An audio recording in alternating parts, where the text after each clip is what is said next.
ಜೈಲಿನಲ್ಲಿ ದರ್ಶನ್ ಭೇಟಿ ಮಾಡಿದ ಪೊಲೀಸ್ ಪೇದೆ ಯಲಹಂಕ ಪೊಲೀಸ್ ಠಾಣೆಯ ಕಾನ್ಸ್ಟೇಬಲ್ ಭೇಟಿ ಬೇರೊಬ್ಬ ಆರೋಪಿನ ಜೈಲಿಗೆ ಬಿಡಲು ಬಂದಿದ್ದಂತಹ ಸಿಬ್ಬಂದಿ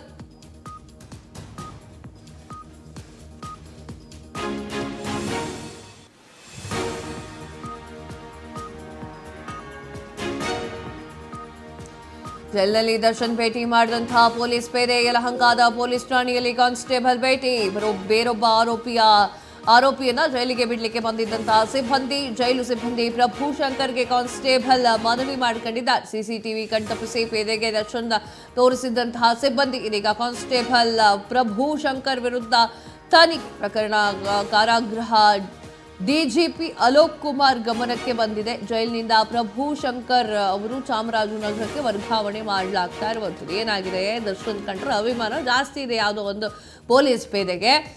ಅವ್ರು ಏನು ಮಾಡಿದ್ದಾರೆ ಅಂತಂದರೆ, ಒಂದು ಆರೋಪಿ ಇದ್ದ, ಅವನನ್ನು ಕರ್ಕೊಂಡ್ಬಂದು ಜೈಲಿಗೆ ಬಿಡೋ ಹೊತ್ತಿನಲ್ಲಿ ದರ್ಶನ್ ತೋರ್ಸಪ್ಪ ಅಂತೇಳಿ ಮತ್ತೊಬ್ಬ ಪೊಲೀಸರಿಗೆ ಕೇಳ್ಕೊಂಡಿದ್ದಾರೆ. ಅಪ್ಪ ಹಂಗೆಲ್ಲ ಮಾಡೋಕೆ ಹೋಗ್ಬೇಡ್ರು, CCTV ಇದೆ, ನಾನು ತೋರಿಸಲ್ಲ ಅಂತ ಅವ್ರು ಕುತ್ಕೊಂಡಿದ್ದೆ. ಹಂಗೆಲ್ಲ ಮಾಡೋಕೆ ಹೋಗ್ಬೇಡ್ರು, ಒಂದ್ಸಲ ತೋರಿಸ್ಬಿಟ್ಟು ನಾನು ದೂರದಿಂದ ನೋಡ್ಕೊಂಡು ಹೋಗ್ತೀನಿ ಅಂತ ಆ ಪೊಲೀಸ್ ಬೇರೆ ಹೇಳಿದ್ದಾರೆ.